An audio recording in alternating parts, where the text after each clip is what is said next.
that's something that I'd like to make very clear to indies is if you get your ad account shut down, do not send Facebook an email being like, F you, you're a horrible platform, took my money. Like, that is a surefire way to not get your ad account given back. You're right. For sure. All I wrote in my initial review was, I have reviewed the policies and I do not believe that I violated them.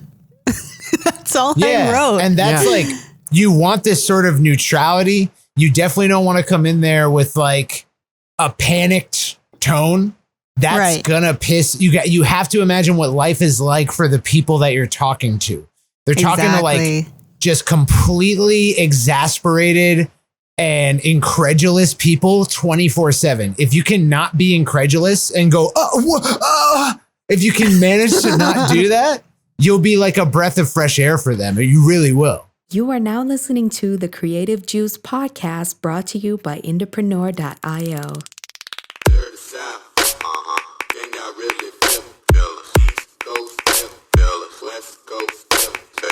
What's up, indies? Welcome back to the Creative Juice podcast. I am your host, Corinne. With me is Jack, and we have a very special guest today, a familiar voice. We have Kyle Circa Lemaire. Yay! Woo! Welcome back to the podcast. I can't believe I'm on here. I listen to you guys every week. Well, we're so glad you're here. And Circa's here for, kind of some special chats that are going to be happening today.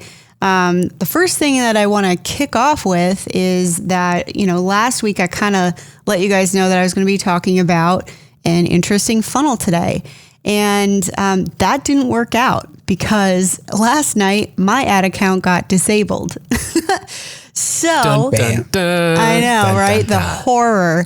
Notice how I am not sweating. I am not smoking. I am not freaking out. And I think that, we've seen this a lot in the community lately. We've had a lot of indies report that their ad account was disabled, or there's more aggressive ad disapprovals. And this is something that just, it happens, and I, definitely hope that my ad account gets reinstated. But manual review can take some time, and these things happen because, there's a machine that's out there looking for bad players on the platform. This isn't personal. This isn't something, very specific to what you're advertising. It just is looking for trigger language, trigger images, right? And that's why you request a manual review, which is a person. So, so it's definitely, it's funny to kind of experience that myself, because I've heard a lot of people talking about it, and I, was running a funnel that has been very profitable, and I was really excited to share that with you all. But we're going to put that in the backlog until we're going to pivot. We're going to pivot, right? Which is exactly what you have to do if your things are disapproved. But I think this speaks even more to how valuable it is to understand the platform that you're on, and also understand that when things go wrong, your career isn't over, right? I mean, you haven't now just been blacked out into a cave with a rock in front of the door. There's definitely things to, to now do something else and while you wait for review, For sure. For sure. Just to add to that, like people have probably heard me tell this story before, but, or they might not have, but I've got a buddy who runs an e-commerce company selling canvases with like dope artwork on it for like your home or office. They're spending like $40K, $50K a month in the ad platform. And with campaigns on, he lost access to his ad account, and the campaigns kept running, and he kept getting billed, and he couldn't even tell if they were profitable through like ads manager. Oh my gosh. It was only when he onboarded with a pretty huge agency, one of our favorite agencies, Tier 11. And he went through this huge onboarding process, and they got him, restored access, but it was not easy. And that had to do with like actual past violations that he had done. But like high level advertisers do have to pivot. They do get their ad accounts disabled. It's not something unique to like us as musicians or smaller advertisers particularly. And what's important to realize about it is that like right now there's going to be more ad account disables and more ad disapprovals because interestingly enough, because of pressure that advertisers put on Facebook, you know, like Facebook is reacting now to a lot of political pressure and social pressure.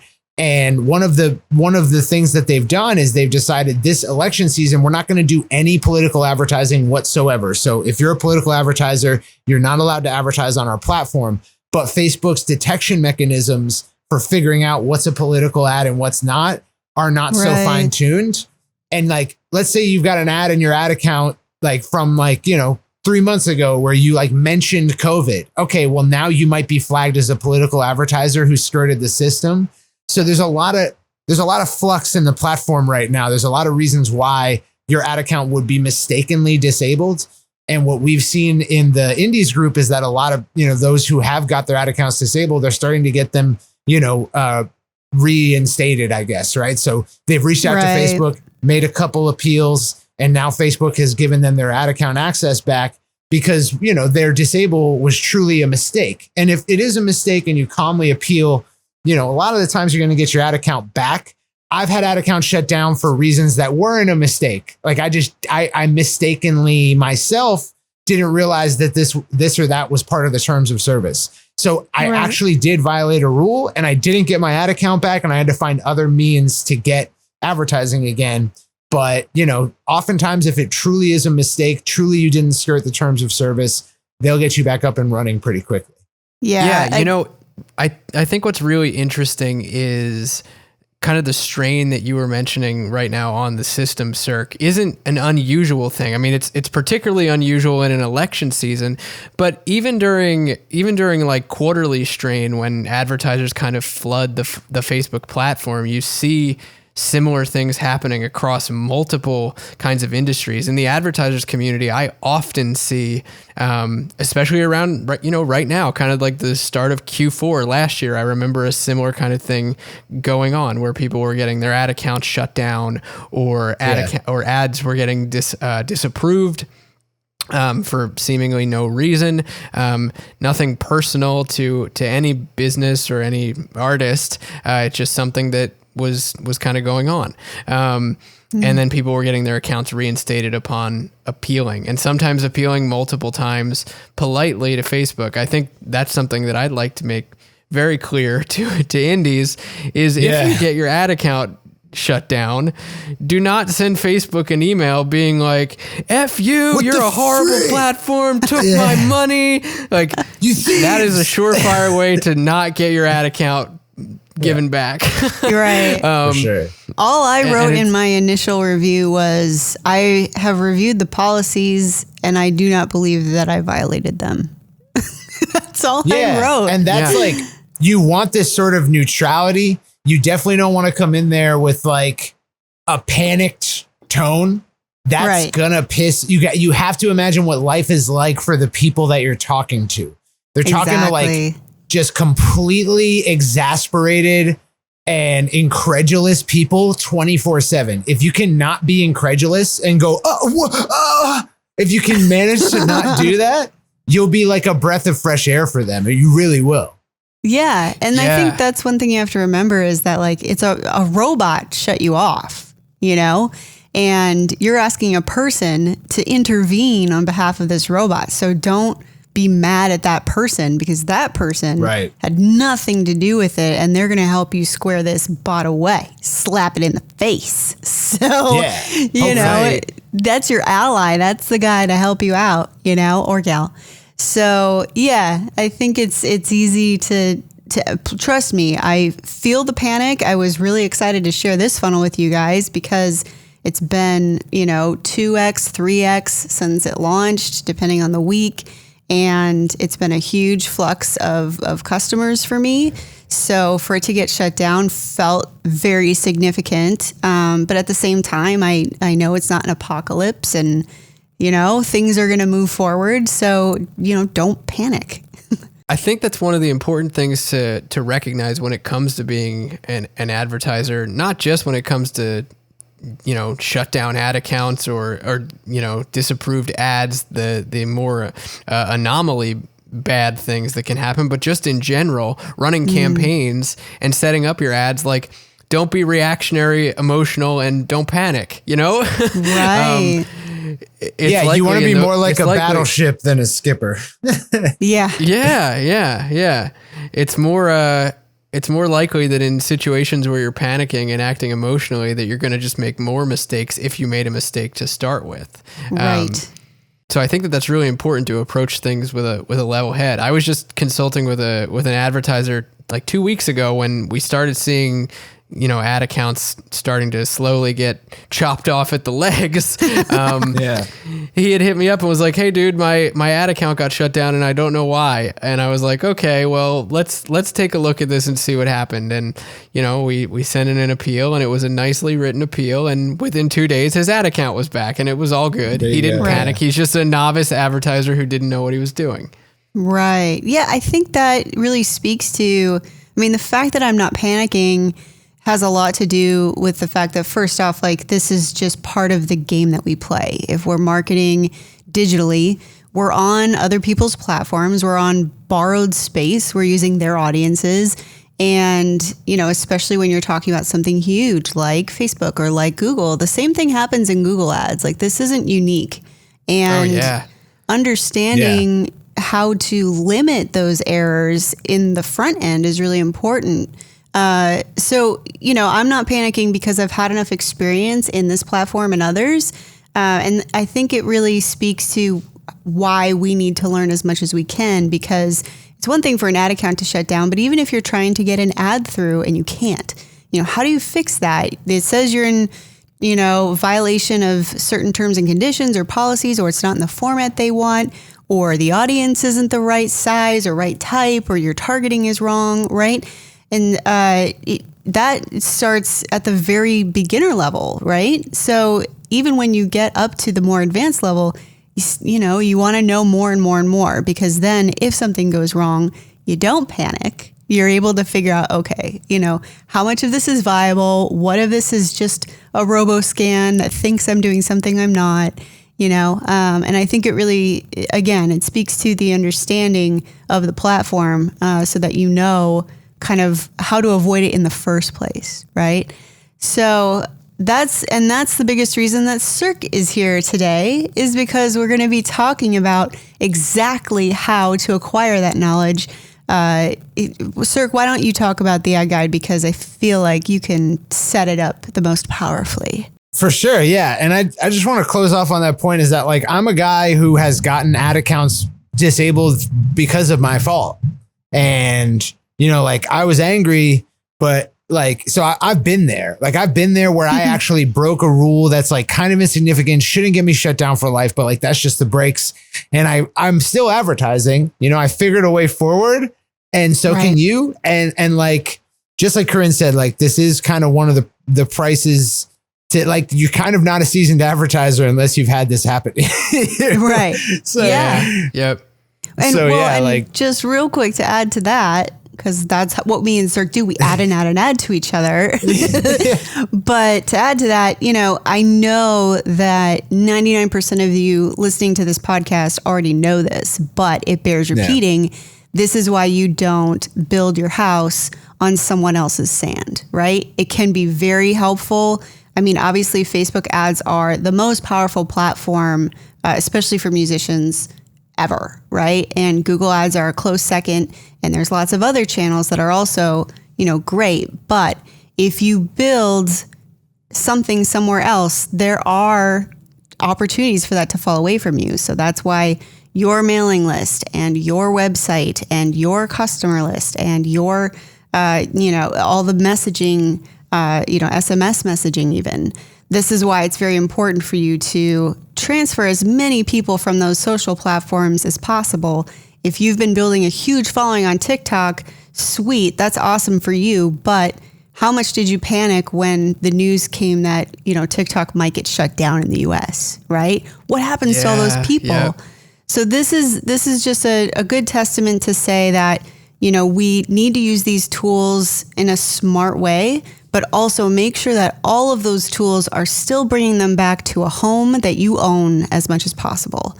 But so how do we use them well, Cirque? Yeah. So for those of you guys who don't know, we frequently make trainings for our Indie Pro members. Our Indie Pro members get a new training just about every 2 months.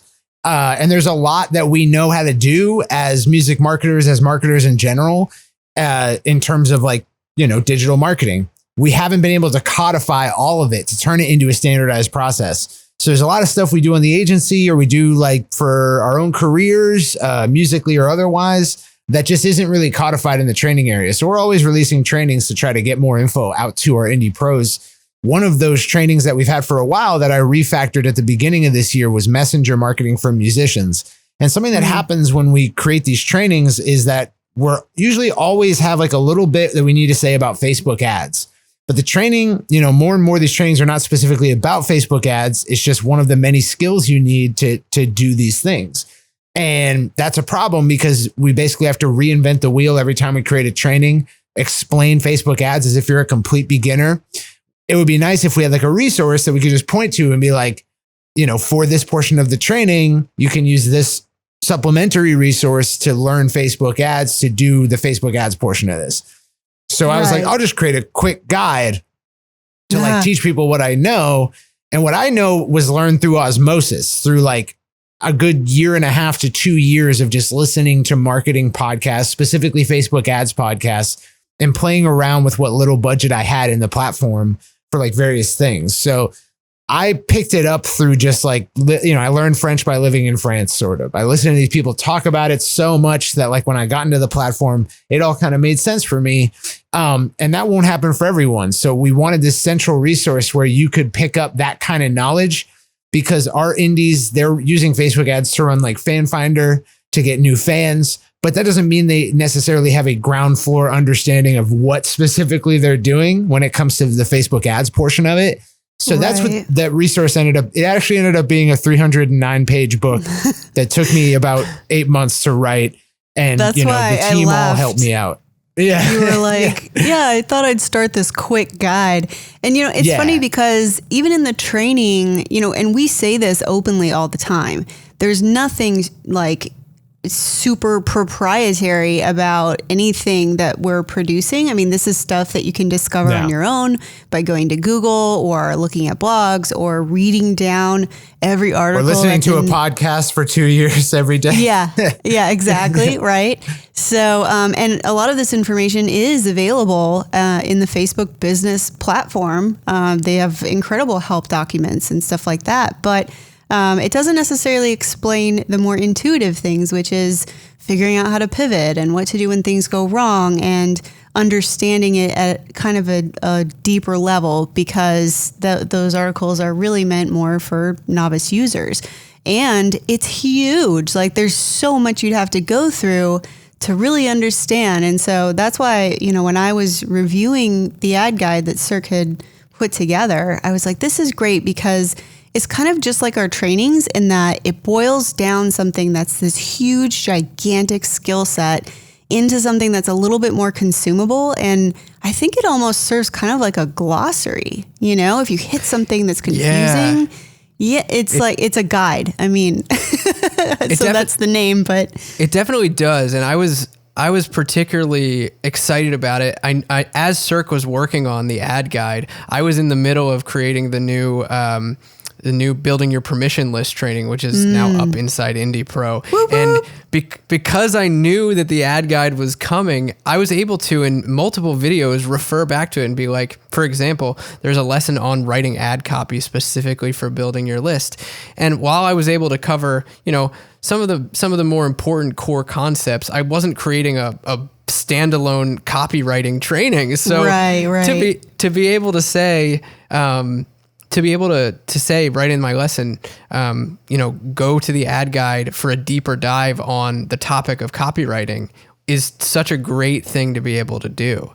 So that was, exactly like you said, just to be able to point to that as a resource and as a glossary worked really, really well. Right. I think when you get into complex things like this, I see it in the indies groups all the time that people feel very intimidated by the amount of information that's available. So just knowing how to reference something as you're going through these different steps that we give you, if you feel like, I wish I knew a little bit more about that, you can go to this guide and it's going to give you the Cliff's Notes, at least from our perspective, on how this would apply generally, but also, very specifically to what you're doing. So I like that, it's something that's just going to be out there and can kind of boil it down. And, Cliff Notes is Cliff's Notes still a thing, or am I really old? No, it's still a thing. Okay, cool. Yeah. So yeah, but I think it's something that, if we can give you, it's still, a lot of pages. How many again, Cirque? 309. Right. So 309 pages, but this is still boiled down. So it's definitely something that, I highly recommend everyone check out. I mean, I was kind of digging it when I went through because it, Cirque did all of this work and then he passed it to me and Jack to kind of take a look. And I wanted to add a couple bits and I like, hey, what if we added this? And I also discovered some things that just hadn't come into my space of operation. It's not something I couldn't have figured out on my own, but I was like, oh yeah. And it just made me think about something new. So this could also be a way for you to kind of expand your horizons and think about the potential of what you're doing beyond what the training has given you or beyond what you already know. Yeah. I think there's two big areas of or I'd say even three big areas of misunderstanding that we see people run into. One is people kind of don't understand how Facebook ads works behind the scenes. People don't understand that like it's an ad auction. They don't understand like you're bidding on CPMs and that happens automatically based on your budget. And then they don't understand how ad campaigns optimize. What's going on there? What does optimize mean? Like we know vaguely that it means get better over time, but how does it get better over time? What changes are made at the algorithmic level? So that's a big area of misunderstanding. I think this guide clears up. Another big area of misunderstanding is compartmentalization of goals in Facebook ads. So we have testing and scaling, which, at our level, when we're advertising for Indepreneur and trying to get new customers, we do a lot of testing before we go into a distinct, we're just adding spend and maintaining the result. And we're just trying to spend as much as we can on something that's already settled without it going to crap. And that's scaling. And so to differentiate those, but also differentiate all these objectives and what you might use them for and how they optimize. So adding that layer of knowledge. And then the third thing people run into is just like not understanding the interface, not understanding the settings, not understanding all the things you can do, what gets set at an ad set level, what gets set at a campaign level, what is CBO, like all these little checks. And for that, this is much more of a reference guide. The testing and the scaling and the ad auction and the optimization, you could go through this guide and learn that. And that's going to be very valuable for just your overall understanding. You can answer your own questions knowing that. But when it comes to the little nitty gritty check boxes and like drop down selection menus and stuff like that, you can use it as a reference guide, much like an encyclopedia. And that's kind of the intention of it. Right. Right. For sure. I feel like, where it really will come into play for a lot of the questions that I see in our community is like the nuances of running a campaign. Like you were saying, like whether it's testing or scaling, the nuances of running a campaign and knowing what to do when things go wrong. Because a lot of times when you're running Facebook ads, when things go wrong, not always, but in many cases, the things going wrong might have to do with user error to begin with, user error in how a campaign was set up, or how optimization is going for you. If you've got your just kind of thinking out loud here, if you've got your optimization events set up incorrectly, or your pixel's not installed right, or something like that, all of those smaller operational elements can impact what you're doing, how it's working, and if things are going right or if things are going wrong. So being able to refer to something in process at the same time is really cool. I would say like that's important to note because like whenever I get a bad result in Facebook ads, or I get like some like thing that I don't like in Facebook ads happening, I first look at what I did. And if you're not doing that as a matter of first priority, if you're assuming that 80% of the time or 70% of the time, it's not you, it's not something you could fix, then you're just giving over your agency to this like conspiracy theory that Facebook's out to screw you over. You could be spending that time fixing something or trying to, you know, change it.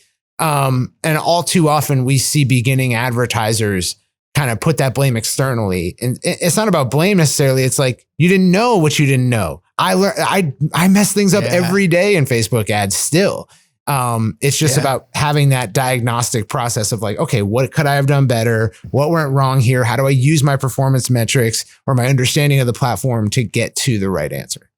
Yeah, I got dukes up with a YouTuber who shall remain unnamed, but because he posted a video about Facebook ads and how they don't work for musicians. And first off, like, I think we've made it pretty clear that our stance is that, yes, there are some things that need to pivot to serve musicians in the various digital marketing strategies and techniques that are out there. But largely, it's not different for musicians. Like, I don't know why there is, and I think there are other communities, not just independent musicians or the music industry even thinks the same way. Music is not the only industry that requires a different level of creativity, and there's something else you need to dial into, right? Because we're not selling something that solves a problem, right? We're not selling a chirp wheel, you know, which, by the way, those are awesome. But anyway, this is not sponsored. But, you know, we're not selling something that solves a problem. So there is kind of a creative pivot that needs to happen. But, you know, this guy was saying like Facebook ads just don't work for musicians. And I go ahead, sir, because I know you were witness to it. So yeah, just like that's not a unique slant. It's not a new thing to say this or that marketing method. Like people would say direct mail doesn't work, or, you know, this or that advertising modality doesn't work. And that's not unique to the music industry either. That's business. Every business experiences its detractors when it comes to marketing who are going to say, oh, this doesn't work. Now, I think that there's some pretty with that duking. The point with the dukes up was that, you know, it really kind of boiled. There was some back and forth, and the last thing I said that he did not reply to was, "Look, like I know a lot of people who are making this work." You know, because he had said in the comments prior, like, I have done this and it didn't work, and I did it for lots of people and for major whatever. And I was like, look, it can work. Maybe you just didn't get it to work. And I said, you know, no offense intended, or not trying to be snarky or whatever it is that I said. But it's like, look, if something goes wrong, it's not because there's a problem in the platform. If you have a Facebook ad or an IG ad that doesn't do what you want, it's not because the platform sucks. It's because there is some break in your understanding of how to get it to work, right? So, or maybe it's your music, or maybe it's, you know, it could be the creative, it could be the copy or whatever. But I think the guide that Circus put together is really valuable in understanding how these things work, so that then you can self-examine and be like, okay, how can I do this better? Because plenty of people are doing it successfully, and I need help getting there. Yeah. On the point of, well, just to say that, like, the guide does clarify that, like, you know, if you go into an Olympic swimming pool and you don't become an Olympic swimmer in any like non-zero period of time, that doesn't mean that pools don't work. Like, that's not what it's meant for. It's not meant to ensure that why am I not Michael Phelps right now? Right. Like, it's not meant to ensure that everyone who steps in it is going to become Michael Phelps and win a couple gold medals. And that's not the point. Yeah. Like, it could, because it really is just a platform, you know, like you could get on TikTok and do your silly dances and whatever, and you might not blow up. And does that mean that TikTok doesn't work? No, that's not what it means. It means that, like, it didn't work for you in the instance, like this, the very limited, you know, contact that you've had with it in the grand scheme of things. It didn't work for you. It's all context dependent. Exactly. Yeah, absolutely. And I think something like the ad guide is really helpful for people who want to have an understanding of what an advertising platform like Facebook ads can do and how you can make it work, to give you, you know, in conjunction, especially with the trainings that we have here inside Indie Pro, you know, giving you the context of, like, as a musician, here are the ways that you can make an advertising platform like Facebook ads work for you. And it kind of cuts out, it sort of cuts out the idea, or like the false idea that like a platform doesn't work. It's just, it takes that away. I mean, also you can always point to the roster of IndieX clients that are using Facebook ads on a day-to-day basis and just crushing and making a lot of money. Yeah. And these aren't like huge artists. These aren't like, because like I've heard the charge be made that like, oh, Facebook ads only works for established businesses or established artists or established insert here. And, like there's just all the evidence in the world to suggest that that's not the case. Especially like direct tangential with these hands I make fire kind of experience. Yeah, for sure. To speak from personal experience, like we have artists at IndieX who, and we've seen artists inside our, the bigger Indiepreneur community that are just starting out and are crushing it with Facebook ads and using that to drive direct business results that, they're just at the ground level of building an audience. And then we have artists that are, career-long musicians, and they're crushing it with Facebook ads and using it to increase their fan base, increase their revenue. I've also seen Facebook ads kill it for tiny businesses that are just getting their feet wet, and I've seen it kill it for businesses that are doing millions of dollars a year. Right. Yeah, I mean, I think that you need to look at any platform. The Facebook ads platform isn't magic, right? Like, we spend so many hours convincing indies, like, you don't need a label, you don't need this, right? Because they're not a magic bullet. And in the same way, your music career isn't just going to happen to you, right? And that's what a lot of people look for when they're looking for a label or looking for a manager. They're looking for someone to just make things happen for them. Facebook's not going to do that for you either. You have to know how to use it. You have to figure it out. You have to push yourself to create content that is compelling, right? YouTube is also not going to be a magic bullet. You can't just go and put a couple videos up and be like, oh, well, YouTube didn't work for me, right? So in this way, I think that we can kind of outline the ways that you can make it work for you, but just know that it's not just going to happen because you want it to and you put an ad up. There really does require an understanding of what it does. So I think also there's like this natural mistrust of anyone in the marketing world, just because there are grifters in marketing. Like, let's all be honest, like there are tons of people who, have put just put not enough effort for the price that they're charging for whatever service or product they're rendering. And their knowledge is not complete. They're not students of the field. And they go out there and they sell people a dream that's not valid. And like that totally happens. So it's like completely forgivable that people would be suspect of anyone saying like, hey, Facebook ads are cool. Like that's, it's understandable. Yeah.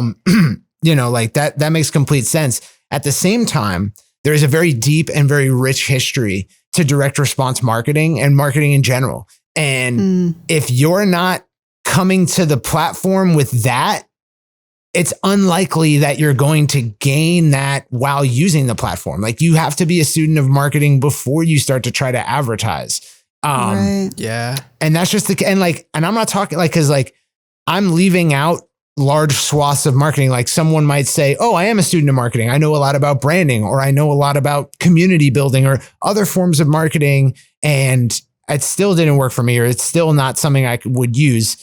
And it's like, okay, that's fine. But that's not what we're talking about. We're not talking about Madison Avenue. We're talking about direct response. We're talking about, getting, putting a message in front of people, calling them to an action and measuring the effectiveness of the ad by the take rate on that action. And then sometimes you chain those together. You're trying to get this action, then that action, then this action.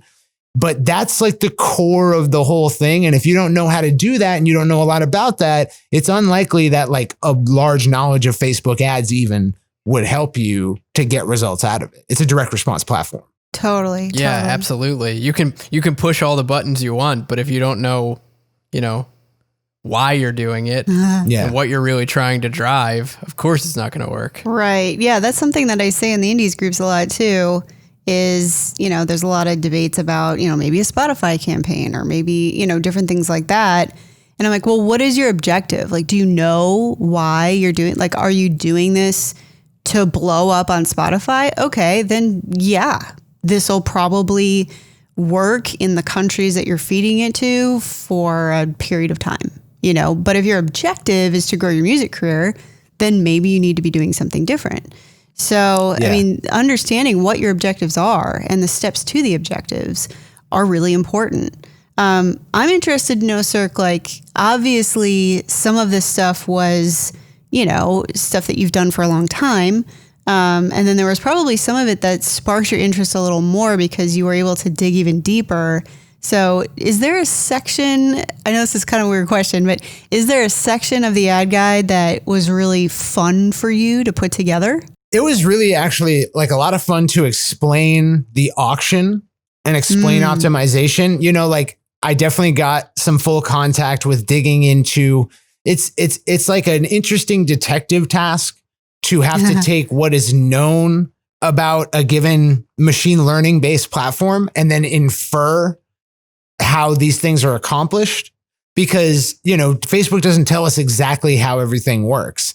And so there are certain logical proofs you can use to figure out, okay, well, given that Facebook has this data to feed on, we know it can only change these things and so forth. And then there's like, you know, as a student of marketing, anytime that perpetual traffic talks about word they've gotten back from their Facebook partner manager, I'm on it, you know, because I want to know what is the highest level partner managers at Facebook saying about how Facebook optimizes and what matters. And they've in the past said that your ad account matters, the history of the page that's advertising matters, all like, and other ad sets and ads in a campaign, even if it's not budgeted at the campaign level, they matter. They all feed into it. So knowing these kinds of things is really interesting. And then how that changes your management and how that changes how you treat the platform. That was the most fun part for me. And there's like, I would say the first section of the ad guide is all about, and the beginning of that first section is all about those things. How does the ad auction work? You know, how does budget and bid affect optimization? What is optimization? Those were the funnest things for me to dive into. Which is funny because those are kind of, I think for me at least, those were very fundamental things that I just took at face value when I first started getting into Facebook ads. So I was like, oh, okay, it's like this. And like, I didn't really dig that deep into it to understand as much about how it worked. I was just kind of like, okay, yeah, I think I understand how it works. And then when I started reviewing what like all this research Cirque has done, I was like, oh, that makes this other thing that I just kind of dismissed as weird. It makes sense now, you know, so it doesn't really matter how experienced you might be in one of those things. Like there's still more that you can uncover. Yeah, sure. Exactly. So it's just interesting that the first one you presented is something that's like right at the front of the ad guide and is kind of a more basic concept. Yeah. I felt a similar way when I was going through reading some of the sections in the ad guide and overviewing them.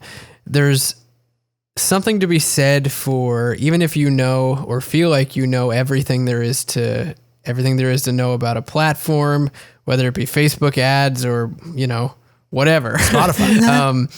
Spotify. I think there's always something to be said about, one, getting a refresher, and two, hearing it in metaphors and in words that you may not have thought about it in before. I think sometimes that as human beings, that helps us to conceptualize and really set in stone operational things that we might not really understand. Yeah. To give a crystal example of what I'm talking about, because someone might be listening to this and be like, what are you saying exactly? Like he's just kind of lost out there. So like to tie it to ground, it's like, one of the things is that Facebook ads is an auction. So if you set a budget for a campaign of like, I'm going to spend $20 a day showing this ad to people and I want to get the most video views I can get, right?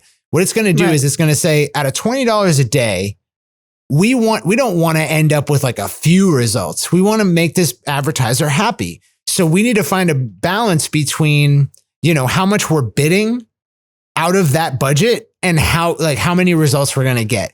So every time that you set a budget and you set automatic bidding in Facebook automatically generates a bid because Facebook's just a gigantic automated auction. So the bid is I'm bidding this much on the people I'm targeting, and I want 1,000 impressions in front of those people. So you want to show your ad 1,000 times to the people you're targeting.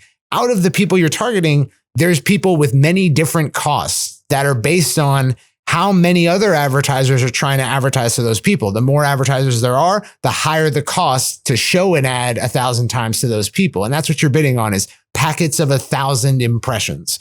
So when you set a high automatic bid budget, you're giving Facebook more leeway to bid higher. And when you're bidding higher, you're actually reaching different segments of the audience you're targeting than you would have if you bidded lower. So people don't really realize that, like, knowing how the auction works and knowing how these ads optimize actually generates a knowledge in you that when you raise your budget massively, you're going to be targeting different people, and those people are going to react differently to your creative because they are different characteristically. There's something fundamentally different about them, which is why they cost more. So when you're paying a higher CPM, you're actually reaching different people, and that will change your understanding of like how quickly you can raise the budget. Because do I want to go from targeting these types of people to day 2, I'm targeting a completely different side of the spectrum? No, you want to go gradually and make sure that there's no problems. But like, you know, you might hear this like, oh, gradually raise the budget thing and not really understand why. And so that's like having that fundamental understanding stops you from misunderstanding things later on down the line, I think. Yeah. And I think this is why we recommend, you know, the whole 20% rule, right? It's not that Facebook doesn't want you to spend more money. It's that it has to learn a whole new bunch of people than if you had just brought it up a little bit. And then it's like, okay, I know these people, but now these people have entered the spectrum, and, you know, continue on forward. And I'm also really glad that you're kind of talking about that, because I know that in green light warmth boosting, you know, a lot of the things that we can tell people is, you know, in most cases, you can run these for $1 a day. But we have a lot of indies ask, hey, my campaign isn't firing. Why isn't it firing? And it's like, well, your audience your is retargeting audience is hotly contested. Right. Exactly. So $1 a day doesn't actually make you competitive in the auction. There are other people who are willing to pay more for the people that you are trying to pay for. So understanding how all of that works is actually, you know, really important. And I know, Jack, you probably use that kind of knowledge when you're scaling your artists at IndieX constantly. Yeah, for sure. It's funny because you often hear advertisers or marketers talk about, you want to gradually adjust your budget so you don't shock the campaign, shock the ad account, shock the pixel. Yeah. However they say it. That gives you no information.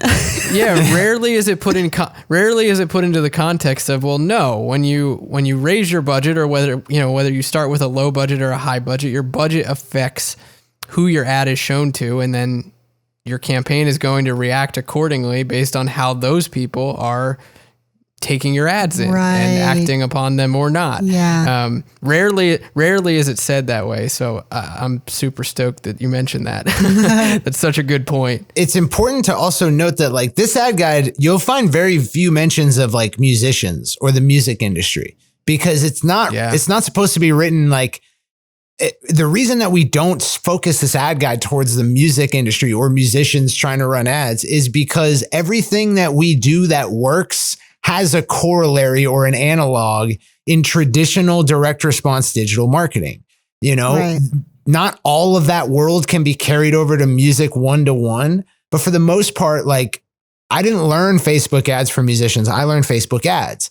And that's what allows me to run Facebook ads for musicians, is that I don't have some like weird, slanted, distorted view of how digital marketing is supposed to work because of this. And guys, like one thing I constantly bring up, but it's important to know for your understanding, is that the music industry is a baby industry. It is not mature. It's not like you can take these precepts and say, this is what's worked for the music industry for 50 years and we're going to do it this way. What's worked for the music industry for 50 years hasn't worked that well, because streaming video on demand is a $96 billion industry and we're less than 20. So like an industry that was born 40, 50 years after ours is just crushing us. And it's because, you know, we refuse to do things in just the way everyone else kind of does them. Right. You know? The little rebel industry that refuses to grow. Yeah, exactly. So we wanted it to be more agnostic, just so you kind of get a sense of like, everything's written so that you can say, oh, it wouldn't be too difficult for you to understand how you're going to do this for your music career or how it applies. It's definitely written that way, but it stops short of like saying specifically like, oh, you want to run your songs or your Spotify campaigns this way, because that's all just like a cherry on top. It's not the whole meal. It's not what you're supposed to understand in order to get great results. Yeah. And I think too, like that kind of confusion happens a lot, even in our community, right? Because we will recommend certain types of videos, or we may have some insights into, hey, try things this way. And then someone will be like, but I'm different. Right. And so I'm not sure. Yes, everyone is special, but they'll find some facet in the thing that we made specific for musicians. They'll find some facet of it that doesn't, they feel doesn't work for them, or that gives them kind of an out, right? And this, I think, kind of takes that out of the equation. There are no anomalies when you speak about it in a more general fashion. And when you understand these things at this boiled down level that Cirque has brought it to, again, 309 pages is still boiled down, right? So, but when you can understand that boiled down perspective, then you are like, okay, and this is where I fit into that. And it's far more simple to do that than to try to replicate what you've maybe seen someone else do and then be like, okay, but how does that translate into how I do it, right? If you understand what's underneath all of it, then it's not hard for you to be like, okay, so this builds to the pyramid that is me at the top, Yeah. It allows boiling something down to the nuts and bolts like this, kind of prevents what I'll call the don't be cute moments, where people are stamping their feet and wanting to be special, because like you said, Corinne, it puts you in the place to just be, kind of agnostic to what you're doing, you specifically as an artist or a business or whatever, and just laying out, this is how the set of tools works. Here are some examples of how it's used by, an artist or an e-commerce store or whatever. Mm-hmm. And now how do you take that and apply it to you? There's no, it doesn't leave room for argumentation of being special or different. Right. And this makes you the filter instead of the platform being a filter, right? The platform is not filtering you out. You are taking what the platform does and filtering it through your voice. And so it flips that relationship. And I feel like so many indies are they feel completely filtered out by the way they don't feel like they have control over the way that they can present themselves because of this system. So instead, it would appear like a massive deliberative decision that a lot of musicians have to go through is like, which social media platform am I going to be on, or which ad platform? It's like, this should not be, like a major crux of like your decision-making process. Yeah, right. Exactly. And I do want to I'm going to try to talk through this point and not lose myself, because it's kind of like a lot of the things we're saying coalesce around the same idea, which is that like, and this happens all the time in marketing, is that people want the newest thing. People assume if you're teaching something that's 20 years old or older, it's because you refuse to adapt. You refuse to evolve, and you don't know the newest cool shit, and that's why you're not teaching it. Or that's why you're not talking about it. Or that's why you're not using it. And in digital marketing, time and time again, what I've found is that the stuff that works best is the stuff that's stable across time. So, 90% of the revenue generation going on online right now is going on through a napkin project funnel. What Ryan Dice calls a napkin project funnel, which is lead magnet, sales page, upsell, or core offer, or whatever. It's a 3-step funnel, and it's like drives commerce on the internet for the most part. You go to an e-commerce store from an ad, and all of a sudden you get a pop-up for sign up for a 20% off coupon. What did you just do? You opted in for a lead magnet. Then you go and use that coupon. You just bought a tripwire. You just bought, like the introductory offer. So what works best is often that which has lasted the longest. And it's a misconception to say, the newest cool thing requires the greatest intellect or the strongest like marketer. It doesn't. Right. It just requires useful idiots to rush in and kind of figure out. And I don't mean that, I don't mean to disparage anyone, because I've been a useful idiot too. I've rushed into all sorts of platforms. But what we are is we're the minefield like sniffer dogs, right? We're just looking for mines for more established marketers who are like sitting back and watching. And so I do want to make it clear that like, because a lot of people are like, I mean, guys, this is the 7th Facebook ad apocalypse that Indepreneur has been through in 4 years. And we've become exceedingly good at it. And every time, someone in our group or someone in our community will say, well, isn't it time to move to Snapchat? Isn't it time to move to Google? To be clear, we all moved to Facebook from Google in the marketing world. Google was it before Facebook. And that wasn't an accident. It wasn't an accident that like a lot of, there's not a whole lot of Google ads agencies, because they've become consolidated. It's become very difficult to get consistent under budget results from Google ads. And that's why the very, very cream of the crop when it comes to Google advertisers have consolidated into just like a handful of agencies if you compare it to the amount of Facebook ads agencies. And, it's very difficult. Yeah. It's very difficult to use Google ads. So I'll just say that like, we don't constantly say this isn't the end of Facebook ads or this isn't anything to get too distraught over, because we're somehow pot committed into Facebook ads. I mean, only like 10, 20% of our training has anything to do with Facebook ads. And if I wanted to retrofit this guide for Google ads, I could literally use find and replace to do it for the most part, because it's very similar. So like, it's not some allegiance to Facebook ads based on our pot committal that keeps us coming back to like, don't panic. Facebook ads is still pretty much the best, especially for beginners. It's because it's true and it's unsexy and it's unexciting, but that's just the truth. Right. Yeah. I've done that whole chase the new magic thing. And if you indies are wondering, I'm constantly doing that. I'm signed up for Snapchat ads. I'm running Twitter ads. I got an ad for TikTok for Business, which I'm sure so many indies have been seeing those because they've been advertising it hard. And I signed up for that. And then I got like 10 emails from them that were all in just gibber code. Like it was all just a bunch of random letters in paragraphs. It was really strange, but I was able to get through that. And, I've been testing out TikTok ads. If you've seen the ads lately for Hulu is now talking about, launching advertising. Trust. I am experimenting on all of them and wasting my money because nothing is doing what Facebook is doing. If you're like, hey, have you guys tried this yet? I'm going to be like, yeah, I have.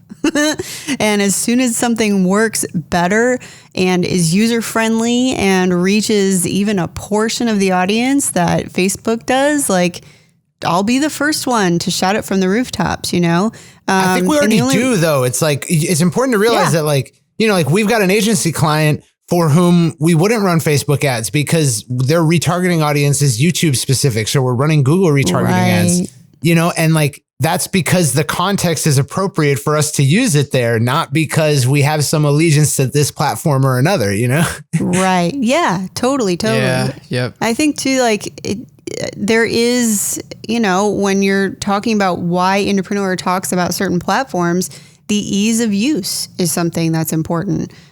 We do have a Google Ads training coming out this fall that I'm putting together, and hopefully that will further cement the statement that we aren't just loyal to one ad platform, but it's complicated. And I'm doing everything I can to whittle it down to something that doesn't require, 36 hours of training. So, it's not necessarily the thing that I think is going to be most beneficial to indies who decide to go through that Google Ads training, for example, is their sheer understanding of how things work in machine learning advertising, which I know sounds like a nerdy, complex thing, but basically, how does digital advertising work? Because if you understand that, then when you get into these different platforms, you don't have to try to hack it. You understand what that ad is trying to do. and what results show you that it's working or not working. Right? You're also in a better position to understand why we appreciate Facebook ads, because it's like, right. When you're talking about psychographic data sets, like there's almost no comparison that's even worth talking about. So it's not like, if you don't understand that part of machine learning, advertising and targeting and what the value we're getting out of it is, I understand if you don't see Facebook as anything special. Right. Exactly. As if I don't say it enough, but to underline the point. I know where Jeff's going right now. Here we go. Shiny object syndrome and gold rushing is particularly, hazardous, I would say, and riddled with obstacles. I've lost this money every time I've done it to us. Right. Yeah. You'll lose money, but it also, when it comes to longer standing platforms like Facebook ads as compared to something like, the TikTok advertising platform, which is seemingly a discussion that I've had numerous times over the past few months. It's not great. For one, it's not great, but also platform jumping like that, which is what you do when you're a shiny object syndrome sickness kind of person. It doesn't afford you the opportunity to really learn a platform and then take what you've learned and found to be working in that platform and see where you can apply it elsewhere. It didn't work for you because you're not practiced enough, and your management of that scenario should not be, I'm going to go practice somewhere else and start from square one. Right. Exactly. Especially in the context of a gold rush, like, I see people getting quote unquote famous or blowing up on TikTok. Yeah. Blowing up on TikTok. I've gone on about TikTok enough, probably. Or even Spotify, man. Musicians are running Spotify ads, and they see a little bump in their Spotify, and it's the same thing. It's like, well, what is your objective? And is this platform serving your objectives? Can you evaluate if it is? Yeah. To make an analogy to playing music, like when you were first learning, or I'll flip it around on me, when I was first learning guitar and then I saw my friend becoming a great drummer in a much quicker period of time than I was becoming a great guitar player, I didn't drop the guitar and say, I'm going to learn the drums. Look how easy it is for drums him. that are the trick. They're easier to learn. Yeah, for Exactly. That's the trigger. The same concept applies here. Yeah, for sure. So yeah, I think that's really what the ad guide purpose serves is, if you can wrap your brain around all of the stuff that's in here, it's very powerful to run Facebook ads in a more efficient way, to have more success with it. And then it translates, and you've got a deeper level of understanding for when you do feel the moments to chase that shiny bullet, because I'm as guilty of it as anyone else. If it's working or if it's not working, and if you should continue there. Is it offering you the same benefits as things you've already done? And I think that is, one of the greatest values. So, Sir, tell us about the ad guide. Where is it? Who can get it? How does that work? So the ad guide is currently available to all Indie Pro members. So it's pinned to the top of our Indie Pro group. It's available in the Indie Pro member area. And right now we're just trying to get it designed and also get some feedback about it to see if we want to make any tweaks. When I was originally writing this and it was supposed to be 26 pages, it was going to be like, we just give it out for free. Right. I don't know how useful it is. Like, I don't know how useful it is without a requisite level of commitment. You kind of need to say I'm going to get good at Facebook ads and this guy's going to help me. And it's like, that's true. Do that. But if that's not really what you're trying to do, then, it's not very useful to you. And, if we give it away for free, there is the very real potential that people will just hoard it for no reason. I've done that with so many ebooks in my career. Yeah. Spotify playlisting books and PR books and crowdfunding books and all of these ebooks that are they're housed in this folder called archive. I've got a couple right now too. I never used them. For sure. So one thing that I do want to do is make sure we roll it out in a way that's people are using it when it's right for them and not just having it collect digital dust in their downloads right folder. Yeah. But we are going to roll it out because we wide. also want to hear about it. We want to hear the progress that people are making with it or what they're learning from it, and if we're just kind of spreading it to the masses, we don't have that opportunity to be okay, you have this, right? You've actually looked at it. It's not in your archive. How are you doing with it? You know? For sure. Yeah. And like, one thing that I want to do with this is I want to turn it into a lecture series and maybe even have some testing that comes along with it so that you can sort of check your knowledge as you go through, because, you know, it is something that could be taught much like a textbook, and it's something I've explored doing. Right now, my slate is full. I've been pushing off like major initiatives to get this ad guide done. And now I'm just unwinding initiatives I had planned at the beginning of the year. So my time is clearing up. I've got 2 more trainings this year to do. And then we've got 2021 where I can really take a fresh perspective on like what I want to get accomplished for the indie community.